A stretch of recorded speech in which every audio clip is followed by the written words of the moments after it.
Hello student, ये unit of concentration का third video है। पिछले वीडियो में हमने मोलारिटी के बारे में बात की थी, अब हम बात करेंगे मोलालिटी के बारे में। देखो, molality is little bit quite differ from molarity. Here it is number of moles of solute present in 1000 gram और 1 kilogram of solvent. There I am taking about, हम मोलारिटी में क्या बात कर रहे थे? The number of moles of solute present in 1 liter of a solution. Here number of a solute dissolved या present in 1000 और 1 किलोग्राम ऑफ सॉल्वेंट। अब देखो बात किसकी, number of moles of solute, जैसा कि मैंने आपको पिछले वीडियो में कि मैं एन रिप्रेजेंट कर रहा है मोल को, बी रिप्रेजेंट कर रहा है सॉल्यूट को। तो अगर हम इसको डिफाइन करें तो सर डब्ल्यू बी अब M B into W A, if it is taken in gram then it is 1000। तो this would be the formula to find out molality. अगर हम यूनिट की बात करें, देखो एक चीज और ध्यान रखना, molality is denoted by small M. और अगर हम बात करें तो इसका जो weight W B is in given year, तो हम इसको मोल किलोग्राम इनवर्स भी कहते हैं। The number of moles of solute present in 1000 और 1 किलोग्राम ऑफ सॉल्वेंट। तो ये हमारे पास यूनिट आ गई। अब this molality term, concentration term is more clear when we solve this kind of a questions। ठीक है, मोलालिटी में अब कुछ चीजें ध्यान में रखनी है। एक तो मोलालिटी के अंदर जो सबसे इंपॉर्टेंट चीज है, this is not depending on a temperature, temperature independent है। ठीक है बच्चों, ये ध्यान में रखना आप इस चीज को। अब इस क्वेश्चन में हम बात करें, calculate the molality of 2.5 gram of ethanoic acid which is being dissolved in 75 gram of benzene।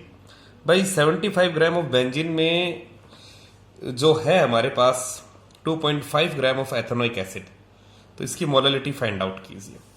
तो देखो अगर इसकी मोलालिटी हम फाइंड आउट करें तो देखो हमारे पास जो फार्मूला है that is denoted by small M, that is W B upon M B into W A sir, एक देखो जब भी मैं ए लिख रहा हूं I am talking about solvent.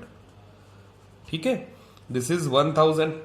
तो देखो डब्ल्यू बी हमारे पास क्या है, हमें पता है सर 2.5 एम बी। अब एम बी आप फाइंड आउट कीजिए एथेनोइक एसिड का, तो CH3COOH, carbon 12 plus 3 plus 12 plus 16 plus 16 plus 1, अगर हम इसको जोड़ें 15 12 16 32 का एक, ये हमारे पास आता है 60। यहां हमने रखा डब्ल्यू ए। अब डब्ल्यू ए हमारे पास कितना है सर, सॉल्वेंट कितना है, ये सॉल्वेंट ही तो हो गया। हम सॉल्यूशन की बात नहीं करेंगे, यहां पे हम सॉल्वेंट की बात करेंगे। एक विशेष तौर पे ध्यान रखना, मोलालिटी के अंदर हम सॉल्वेंट की ही बात करते हैं। तो ये हमारे पास हो गया 75 ग्राम, हियर इट इज 1000। अब देखो इसको हम कैलकुलेशन करें तो it is 3, it's comes out to be 4, ये हमारे पास आता है 100 एंड इसको करें तो हमारे पास आता है 180, 16 मल्टीप्लाई, जो कि हमारे पास नियर अबाउट आता है 0.556 मोल किलोग्राम इनवर्स। हम इसको चाहें तो इस तरह से भी डिनोट कर सकते हैं 0.55 स्मॉल एम। तो it represents that 0.55 mole of ethanoic acid is present in 75 gram of benzene. मेरे हिसाब से बात समझ में आ रही होगी आपको कि देखो ये तो हमारे पास, अगर हम इसको देखें तो यही तो किया है हमने, mass of solvent, the moles of a solid present in mass of solvent in a kilogram. अब देखो this will be clear in more by examples. Next concentration term है हमारे पास नॉर्मेलिटी। देखो बच्चों ध्यान से समझना, नॉर्मेलिटी के अंदर कई बच्चों को कंफ्यूजन रहता है। The number of gram equivalents of the solute dissolved per litre of a given solution, यानी 1 लीटर विलियन में घुले हुए विलयांकी के तुल्यांकी भार, ग्राम इक्विवेलेंट्स, ग्राम तुल्यांकी, विलय के ग्राम तुल्यांकी 1 लीटर में घुले हुए। तो अगर हम इसको देखो वापस समझने की कोशिश करें, number of gram equivalents of solute dissolved per litre of a given solution. तो इसमें एक चीज निकल के आई sir, what is gram equivalent.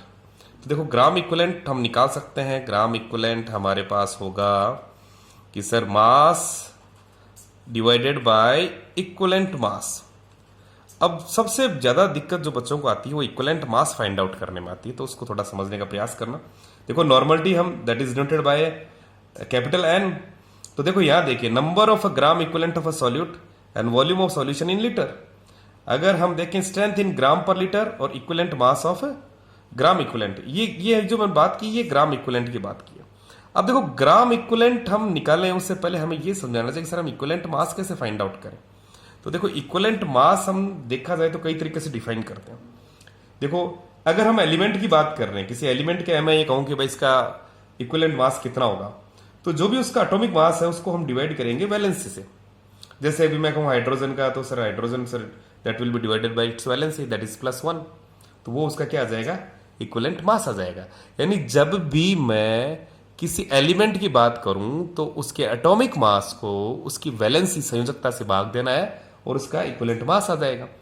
अगर मैं इक्विवेलेंट मास को और आगे हम देखें सर एसिड और बेस के अंदर हम कैसे डिफाइन करेंगे, तो देखो इक्विवेलेंट मास ऑफ एसिड हम करेंगे उसके मॉलिक्यूलर मास ऑफ एसिड और बेसिसिटी। देखो एसिड का बेसिसिटी, यानी बेसिसिटी क्या है sir, basicity here refers displaceable H+ ion. भाई जितने H+ आयन देगा वो सॉल्यूशन के अंदर, तो उसको हम उसका भाग लगा देंगे।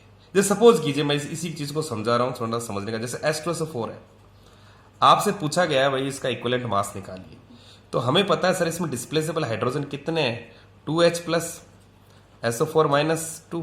ये जो 2H+ है इसी को हम बेसिसिटी बोल रहे हैं यहाँ पे। आप ये भी कह सकते हो the equivalent mass of acid and base is molecular mass of acid and base and it's divided by its ionization.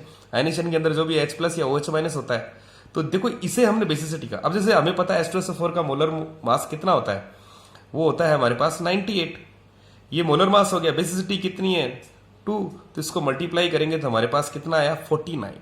तो 49 क्या हो गया, इसका इक्विवेलेंट मास हो गया। मेरे हिसाब से बात समझ में आ रही होगी। अगर मैं ये कहूं HCl का, सर HCl का तो हमारे पास, जैसे मैं यहां लिखता हूं सर HCl का तो हमारे पास 36.5 होता है, तो बिल्कुल सही है। अगर मैं पूछूं इसका इक्विवेलेंट मास, तो सर इसका तो आयनाइजेशन में एक H+ निकलेगा, तो इसका कहने का मतलब है इसका मोलर मास और इक्विवेलेंट मास दोनों सेम है। ठीक है।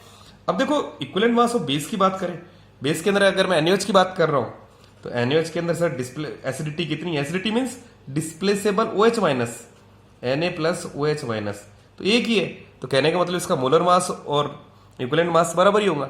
लेकिन अगर मैं कुछ और ले लूं, जैसे कैल्शियम हाइड्रोक्साइड ले लिया, अब कैल्शियम हाइड्रोक्साइड का हमारे पास कैल्शियम का जोड़ोगे तो हमारे पास 74 होता है, 74 इसका मोलर मास। अगर मैं कहूं इसका इक्विवेलेंट मास निकालिए, तो सर इसकी एसिडिटी यानी डिस्प्लेसेबल हाइड्रोक्सिल कितने हैं सर 2OH हैं, तो sir it will be divided by 2, तो 2 करोगे तो हमारे पास आएगा इसका 37 ग्राम। ये हो गया इसका इक्विवेलेंट मास। अगर हमें इक्विवेलेंट मास पता है तो हम easily we can put up gram equivalent here और हमारा आराम से क्वेश्चन सॉर्ट आउट कर सकते हैं। अब देखो नेक्स्ट देखिए सर, ये तो बात हुई आपने एसिड का दे दिया, बेस का दे दिया, एलिमेंट का भी पता चल गया। अगर हमें कोई साल्ट दे दिया जाए जिसमें H+ और OH- है ही नहीं, फिर कैसे निकालेंगे। तो देखो साल्ट के अंदर बच्चों ये ध्यान रखना है कि मोलिकुलर जो उसका मास है that will be divided by it's total positive valency. जैसे एक एग्जांपल लेते हैं हम, Na2CO3 ले लिया, आपसे कहा गया भाई सर इसका इक्विवेलेंट मास निकालिए, तो देखो हमें पता है इसका जो मोलर मास है वो है हमारे पास 106, और आपने कहा भाई इसकी टोटल पॉजिटिव वैलेंसी, तो टोटल पॉजिटिव वैलेंसी कितने सर 2 Na है, भाई पॉजिटिव वैलेंसी कितनी, Na का कितना होता है सर वैलेंसी 1+1, तो टोटल पॉजिटिव वैलेंसी कितनी 2, तो सर इट्स डिवाइडेड बाय 2, और हमारे पास कितना आया आंसर 53 ग्राम। तो ये हो गया इसका इक्विवेलेंट मास। देखो नॉर्मल मोलिटी समझने से पहले आपको ये पता होना चाहिए how can we find out the equivalent mass of any solute any substance. अब देखो मैंने आपको बताया एलिमेंट का बता दिया, एसिड बेस का बता दिया, साल्ट, कई अगर जगह आप रिडॉक्स रिएक्शंस भी देखोगे जहां ऑक्सीडाइजिंग एजेंट होगा, हमारे पास क्या बोलते हैं अपने रिड्यूसिंग एजेंट भी होगा, तो वहां पर जितने इलेक्ट्रॉन्स का आदान प्रदान होता है उसका भाग लगाना है आपको। देखो वापस समझ लेना मैं क्या कह रहा हूं, कि जहां कहीं भी आप कोई रिडॉक्स रिएक्शन देखो और वहां आपसे पूछ ले, तो आप जो भी ऑक्सीडाइजिंग एजेंट है या रिड्यूसिंग एजेंट है उसके मॉलिक्यूलर मास में द नंबर ऑफ इलेक्ट्रॉन्स जो कि लॉस्ट और गेन हुए हैं उसका भाग लगा। जैसे MnO4+4 वाली है तो उसमें 5 इलेक्ट्रॉन का होता है, तो 5 का भाग लगा दीजिए। ठीक है बच्चों, नेक्स्ट देखिए इसका रिलेटेड क्वेश्चंस देखते हैं हम नॉर्मलिटी के ऊपर। यहां हमारे पास स्क्रीन पे देखिए एक क्वेश्चन है, इसमें हम दोनों चीजों को देखते हैं। Sir calculate the molarity and normality of a solution containing 9.8 gram of H2SO4 in 250 ml of a solution. तो देखो, जैसा कि मैंने आपको पहले पिछले वीडियो में आपने देख रखा है, मोलरिटी तो बड़ा इजीली फाइंड आउट हो जाएगा sir. Capital M number of moles, तो number of moles, n represent small, B represent solute, sir 1 litre in solution. तो वो हमारे पास क्या होगा सर, W B upon M B upon, अब ये देखिए सर कितना दे रखा है 250, तो ये 1000 इधर हो गया। डब्ल्यू बी कितना है सर 9.8, एम बी कितना, मोलिकुलर मास कितना है 98 ही है, 1000 हियर इट इज 250 कट गया, हमारे पास आता है ये भी 1 से हो गया, तो ये total comes out to be 4 molarity. अगर हम मोलरिटी की बात करें तो इसकी मोलरिटी निकल के आती है हमारे पास 0.4 मोलरिटी। अब देखो हम बात करते हैं नॉर्मलिटी की। नॉर्मलिटी अभी थोड़ी देर पहले ही समझाया था मैंने आप लोगों को कि भाई ग्राम equivalent of solute disowned in 1 litre of solution. तो ग्राम इक्विवेलेंट हम कैसे निकालते हैं वो मैंने आपको बताई है। भाई सर उसका जो भी मास है that will be divided by equivalent mass. तो यहां पे आप मोलिकुलर मास ले रहे थे, बस इतना ही इसमें थोड़ा सा ध्यान में रखना है कि नॉर्मलिटी में हम उसका क्या रखेंगे, इक्विवेलेंट मास। तो देखो हमारे पास कितना है सर 9.8, ठीक है। इक्विवेलेंट मास सर H2SO4 है, तो H2SO4 का हमारे पास अभी थोड़ी देर पहले ही मैंने बताया था, H2SO4 का हमारे पास होता है 98। सर डिस्प्लेसेबल हाइड्रोजन कितने हैं 2, तो ये हमारे पास आएगा 49, तो ये हो गया हमारे पास 49। अब इधर देखिए सर 250 है ही हमारे पास, 1000 है ही, कैंसिल आउट हो गया, 4 हो गया, ये हमारे पास 0.2 हो गया, ये इसको मल्टीप्लाई करोगे तो 0.8 n। देखो मोलरिटी कितनी आई है हमारे पास 0.4 और नॉर्मलिटी कितनी आई 0.8 n। वैसे हम इसको डायरेक्ट भी कर सकते हैं अगर हमें मोलरिटी पता हो, क्योंकि नॉर्मलिटी ऑफ एसिड, देखो ध्यान से सुनना बच्चों, देखो normality of an acid is equals to molarity into basicity. अगर मैं बात करूं sir normality of a base, वो क्या रहेगी सर, उसकी मोलरिटी। अब बेस है तो उसकी क्या रहेगी, एसिडिटी। कहने का मतलब ये है कि अगर हमें नॉर्मलिटी पता हो, किसी नॉर्मलिटी निकालनी हो और उसकी मोलरिटी पता है, तो जो भी एसिड है उसकी बेसिसिटी, बेसिसिटी का मतलब हो गया उसके अंदर डिस्प्लेसेबल हाइड्रोजन कितने हैं, H+ आयन कितने हैं, उससे हम क्या कर देंगे, इसको गुणा कर देंगे। और अगर हम किसी बेस की बात करेंगे तो उसमें डिस्प्लेसेबल OH- आयन कितने हैं, उससे गुणा कर देंगे। सपोज करो आप इसको, जैसे इसको हम छोड़ देते हैं, इसको हम देखते नहीं, एक बार इसको बोलते। आपको यहां क्या गिवन है सर, मोलरिटी फाइंड आउट कर लिया हमने। अब आपसे पूछा गया भाई किस नॉर्मलिटी बताओ, तो मोलरिटी तो हमें पता है कितनी है सर 0.4।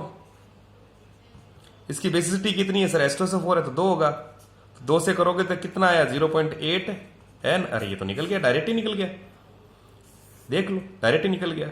आप चाहो तो नॉर्मलिटी एसिड की निकाल सकते हो। मेरे हिसाब से बात समझ में आ रही होगी, वापस समझने की कोशिश करना। अगर हम चाहें मोलरिटी गिवन है तो हम डायरेक्ट, अगर सपोज कीजिए इसकी जगह अगर आपको कोई ये कह दे कि 0.1 मोलरिटी का हमारे पास HCl है तो उसकी नॉर्मलिटी बताइए, तो यहां पे सर डिस्प्लेसमेंट 1 ही है, तो सर जो इसकी मोलरिटी होगी वो इसकी क्या होगी, नॉर्मलिटी। लेकिन अगर H2SO4 की गिवन है और आपसे पूछा है कि इसकी नॉर्मलिटी, तो sir molarity that will be multiplied by basicity. Basicity का मतलब हो गया H+ आयन डिस्प्लेसेबल, तो हम इसको गुणा कर देंगे। इसको समझिए, देखने की कोशिश, देख के समझने का प्रयास करना आप लोग। Thank you very much.